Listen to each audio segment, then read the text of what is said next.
entirely to the first set of culpability belongs to the state due to the negligence, the ignorance, and I would say even the hostility of the state at various, and this crosses all political parties.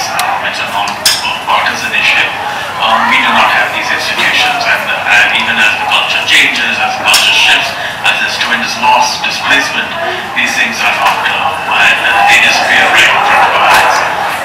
And so the state has been negligent. Private citizens have also been negligent to the extent that there are great collections of, say, Indo-Portuguese furniture, and they have multi-million dollar collections, or the art that has come from war. These collections are endowed to institutions in the West, and sometimes to institutions in Delhi and Bombay. So we've not managed to do it. But here we have a remarkable incidence of Mallika Ahluwalia, who was created. She's an author. She's written a fine book on stories from 1947, which is the CEO, curator, and co-founder of the world's first Partition museum, which opened in the old town halls of Amritsar in 2017. And it's a very important place already. It's immediately on the important landmarks of the cultural landscape of India. So today, thank you so much for coming to Goa. Besides the fact that it's a very important development for the country, it's especially important in the landscape I was describing here before. So thank you very much for coming, and over to you. Great, thank you so much. So as was just said, I'm with the Partition Museum that opened in Amritsar last year, and what I'd like to start by doing is actually show you a short film from the museum, so it'll give you a sense of what's in there, and then I'll talk a little bit more.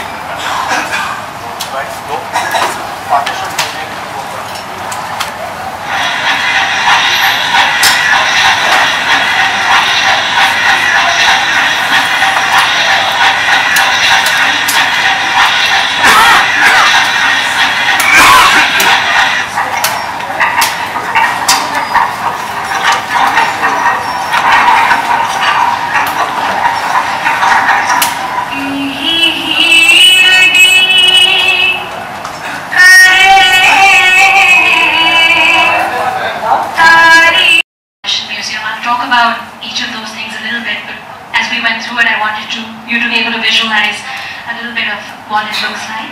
So this is the building we're in Amritsar. So the partition was one of the most defining events in our subcontinent's history. As you would all know, it remains till date the largest mass migration in the world, and not many people actually are aware of that, even within India and much less so outside of India, because that history has never really been spoken about. It's never really been told. There's been a lot of silence around it. Because it was so violent and so chaotic at that time, we don't actually know how many people lost their homes. We don't know how many people lost their lives. Estimates vary between 14 to 18 million people losing their homes, and somewhere between 200,000 to 2 million losing their lives. As I said, it remains the largest mass migration. You see these images of just millions and millions of people on the move. Despite this, to try and locate the family. So the family has always obviously kept this as a very precious memory of their father, and we're very grateful that they chose to donate it to the Partition Museum, because it's stories like these that help us understand what people, what families were going through at that time.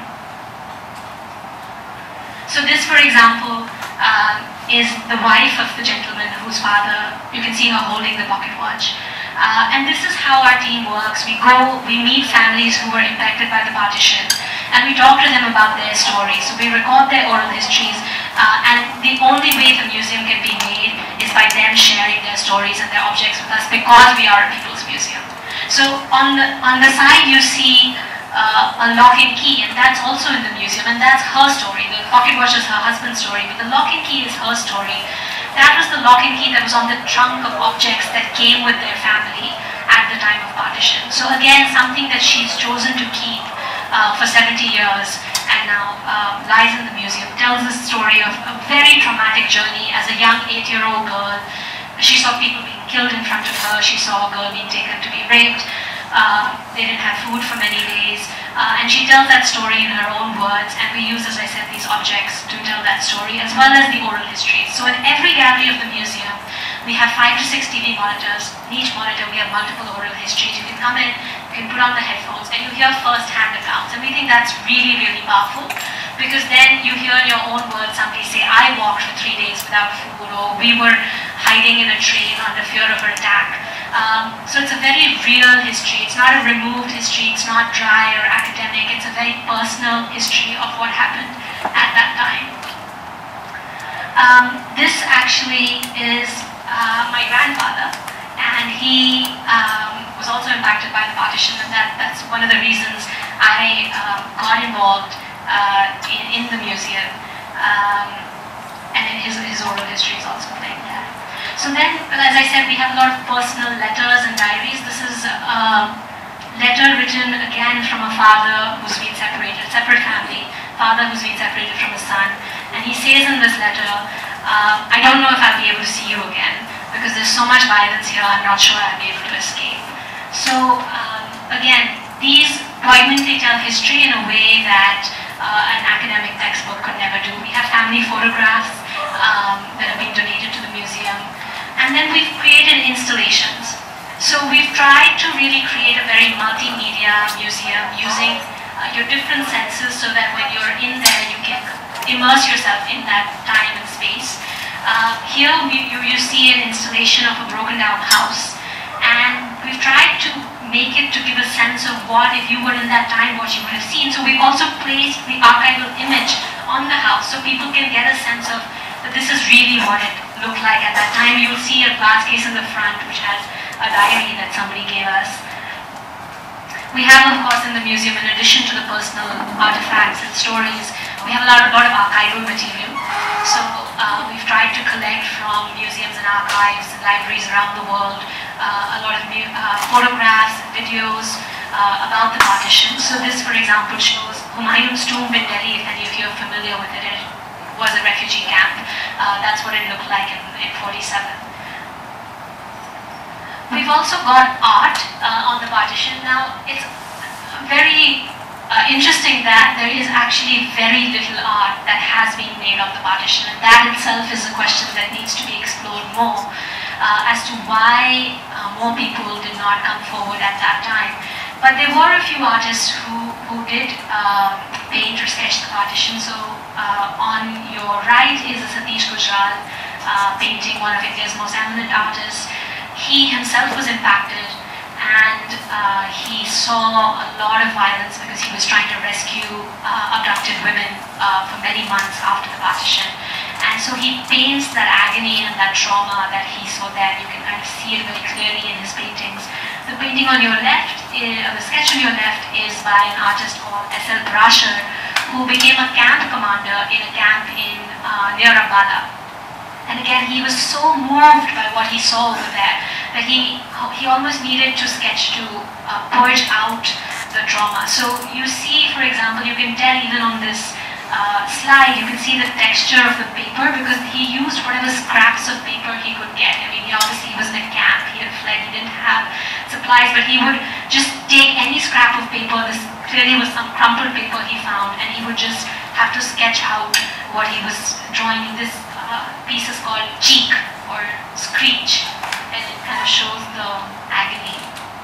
We have a lot of government documents, both files from before the partition, which talk about all the deliberations that are happening, the cabinet plan, etc., but also post-partition. The young nascent governments on both sides are trying their best to get their hands around this crisis, but it's too much. It's a new government; they just don't have the wherewithal. This is a page from the Punjab Boundary Commission.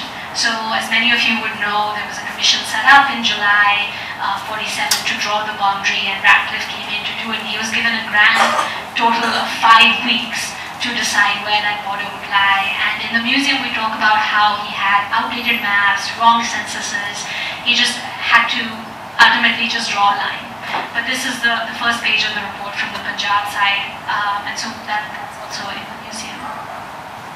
So, seeing some visuals of the museum already in the film, a few more here you can see we try and use, as I said, a lot of the oral histories, and we have the objects in the cases. We use newspapers. The art, we have artwork. We have installations. This is the installation in our final gallery. It's called the Tree of Hope. And that also was very important for us, that the final gallery, the Gallery of Hope, and I'll talk about that in a minute. But this is an interactive installation where people come and they write messages on these leaves. And so metaphorically, we're asking them to green the Tree of Hope with us as they think about the future.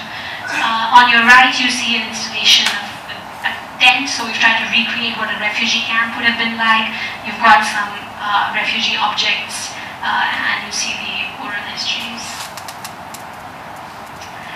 So the museum is spread over 17,000 square feet. It's got 14 galleries, so it's a big space. And what we've tried to do in the early galleries is talk about pre-partition India. So we talk about that both culturally, but also in terms of the events that were happening at that time, because it is important to understand what was happening both in the freedom struggle and where did that initial demand for Pakistan come from. So those are the early galleries. This was how Radcliffe was interacting with us. We also have an interview with Kuldeep Nayyar, who's one of the few journalists who interviewed Radcliffe many years later. And so he says how, Lahore almost came to India, but then at the last minute Radcliffe felt it had to go to Pakistan because India was getting Calcutta. So it was these you begin to understand how these decisions are being made in a very ad hoc fashion by hearing from the people who were intimately involved. The next galleries after that really are the heart of the museum. We have Gallery of Migration, where we talk about people's journeys, and here's really where we're using those oral histories, using those objects. The next gallery talks about divisions, because not everything, it wasn't only the people who were impacted, it was also all the institutions. So at that time, literally anything you can think of was divided. So we have the division of the army, we have the division of the railways, you have the division of the police, you have the division of libraries, the division of museums, down to the fact that our culture was trying to be divided. So a very ironic and sad, I think, example of that is how these committees that were set up, one of them took these 5,000-year-old necklaces from Mohenjo-daro, and wherever there were two of a particular kind of object, they would say one goes to India, one goes to Pakistan. But there were some objects that were so unique, so precious, that they said this doesn't have a parallel. It's a singular kind of object. Well, in that case, you would think you would even need to preserve it. No, what they did is they said, we have to divide this object, and half will go to India and half will go to Pakistan. So you actually see these 5,000-year-old objects cut into two by the number of beads. So half the beads go to India, half go to Pakistan. In the cases where there are an odd number of beads, they say, well, of this necklace, if the odd bead has gone to India, of the next, it must go to Pakistan. So that was the level that unfortunately things had gotten down to. So you can understand then at a macro level what was happening. The army, the police that were meant to be maintaining order were themselves being shredded. So how could they go out and help with rehabilitation when, for example, Delhi lost half of its police force overnight? So it was a time of immense trauma, and we try and talk about those institutions also in the gallery of divisions. And then as people move upstairs, we have the Gallery of Refuge. And that's that initial sense when you get to your first point of relief. How do you find your feet in a refugee camp? So here we've got refugee cards that people had given us, which is what determined the ration that they would get at the camp. And so it says 2 adults, 3 children, and based on that you would try and get clothing, food. And we have the tent over there, as you saw, and we have a lot of the stories of people talking about how when they arrived in their new land, they knew nothing. Because you have to remember, this is before the internet, this is before cell phones. People were largely agrarian, largely rural. They did not have contacts many miles away from their village. And so what it must have felt like to go into a completely new place and have nobody and no way of figuring out what to do next. As I mentioned, the government was trying. They did try to set up camps. They did try to have rations. And we have a number of those government documents also there where they're trying to say, okay, for each adult, so much rice and so many meters of cloth, but they just couldn't cope. The crisis was too big. And then the last gallery, as I mentioned, is called the Gallery of Hope. And that's really because we wanted to end on a note of hope. Partition was an incredibly traumatic, devastating event for the people who lived through it, and even more broadly. But at the same time, we wanted to pay a tribute to the spirit of the people who lived through it, because they really were our nation builders. Despite having lost everything, they focused on giving their children and, like me, their grandchildren, a better life. And so the last Gallery of Hope talks about how do we look forward from partition. How do we pay a tribute to the resilience of the spirit of the people who lived through it. So we talk a lot about the stories of people who lived through it, who went on to achieve great things, like Mallika Singh or Manmohan Singh.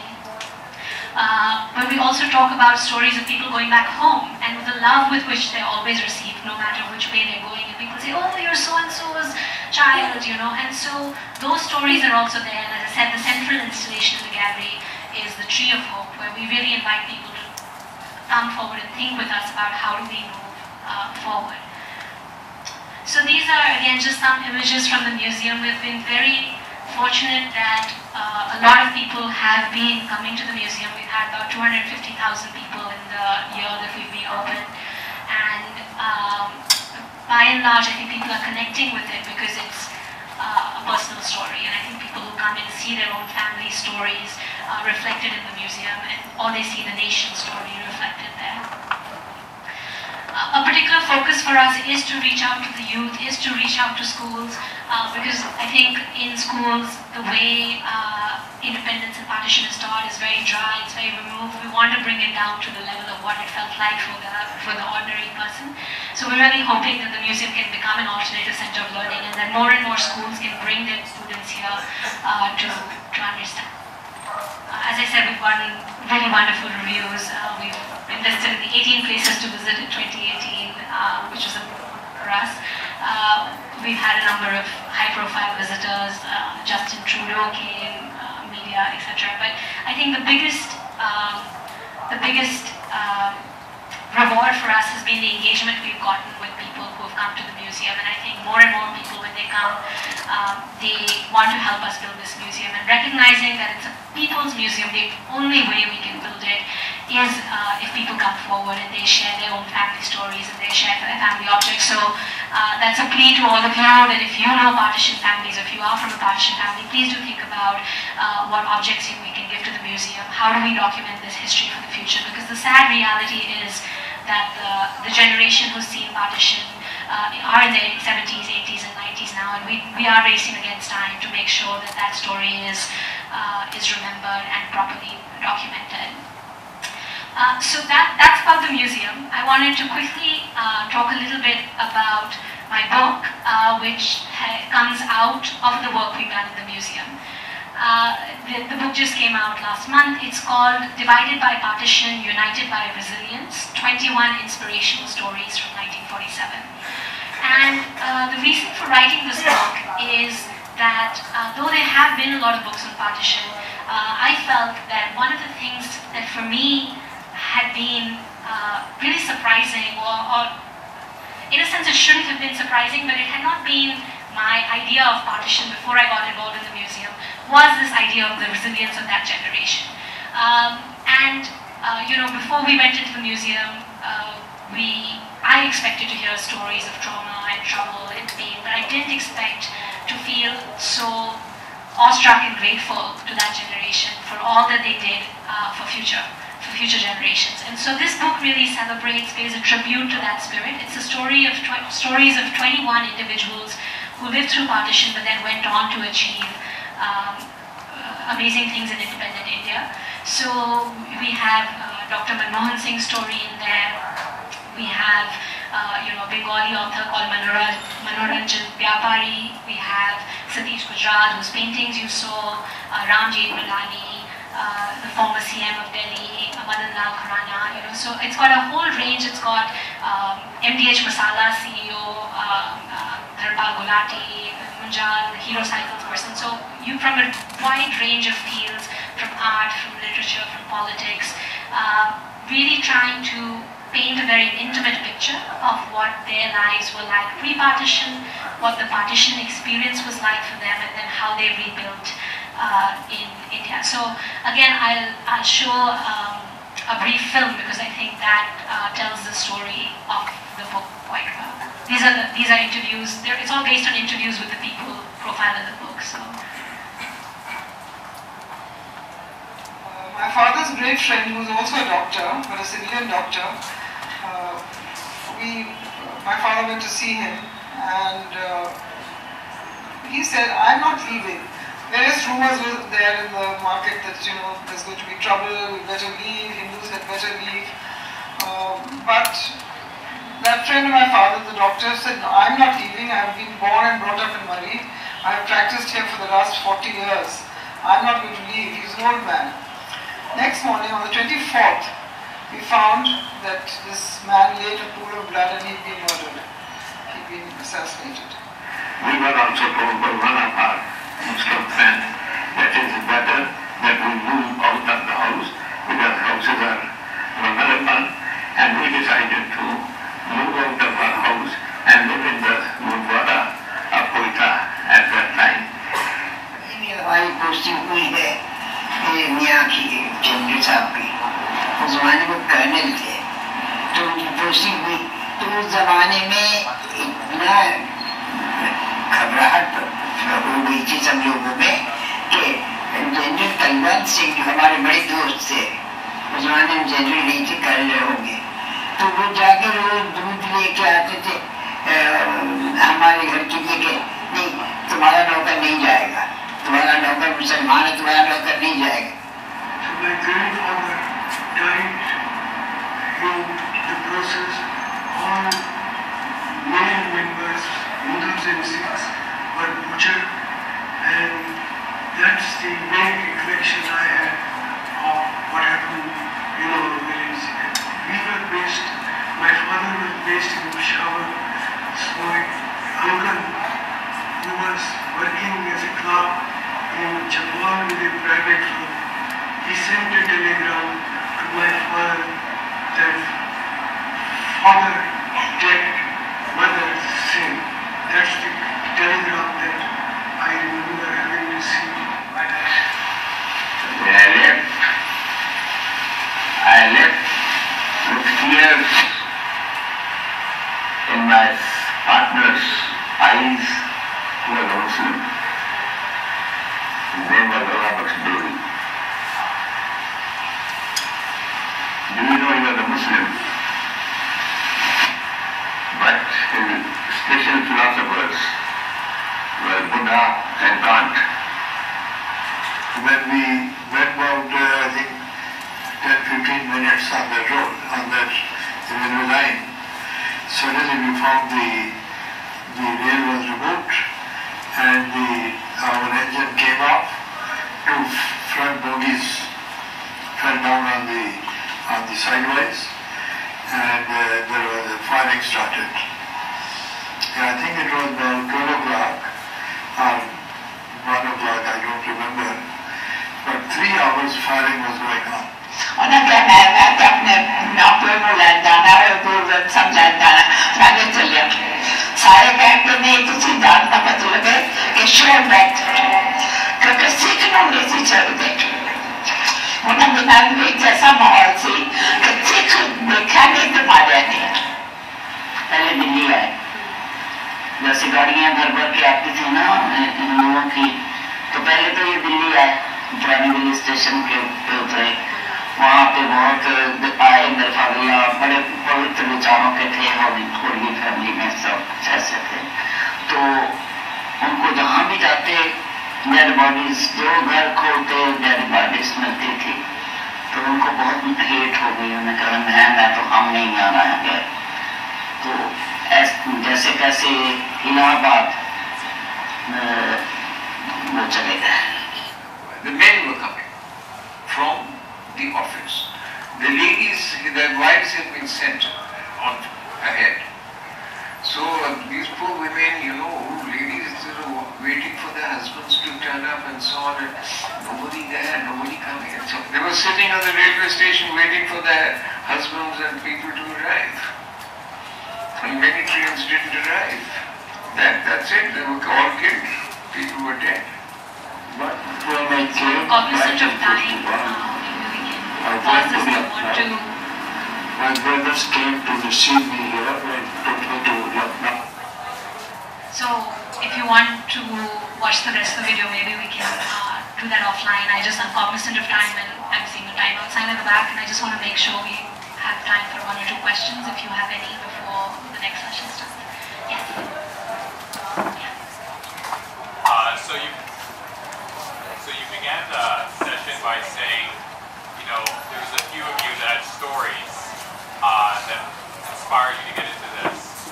Can you elaborate a little bit more? Because I mean, even your background, I mean, you were doing well at McKinsey, you're a Harvard Business School graduate, so you did a kind of a drastic switch.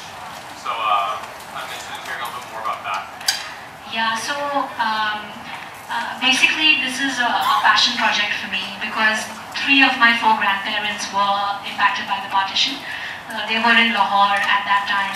Of the 3, my Nana and Dadi were studying there, and but my Nani's family was the worst impacted because they were completely living there, and when they left, like so many families, they thought that they would go back in a few weeks because my great-grandfather used to say that this is madness, nobody can just divide a country like this to, you know, all settle down.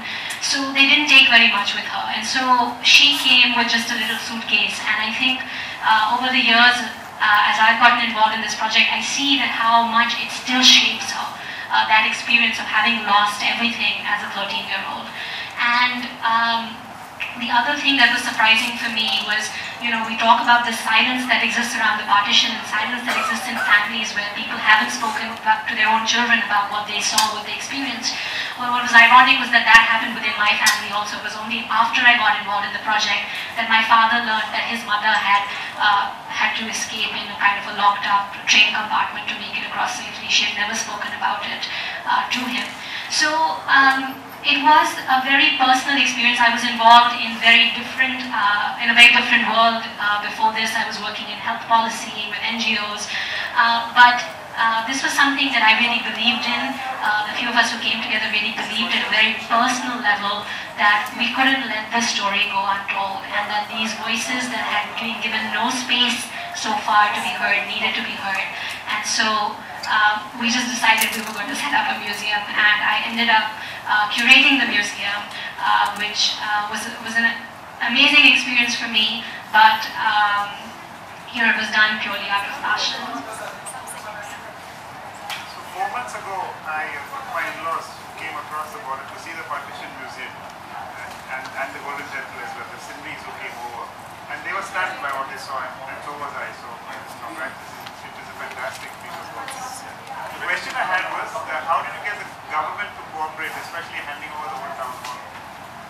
So the government actually was very cooperative in that sense because obviously Sindh was very impacted by partition, so was Bengal, but the trauma and the violence that Punjab saw, I think, had no parallel. It was literally torn in half, and the Punjab government, when we went and approached them, actually they were very interested.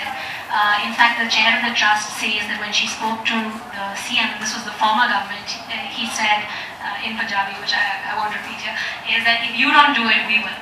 So there was a complete, almost instant buy-in and recognition that the fact that a partition museum hadn't existed for 70 years was 70 years too late, and so there was a clear sense that this was a story that needed to be told. Yes. Out of time. Thank you very much for that wonderful question.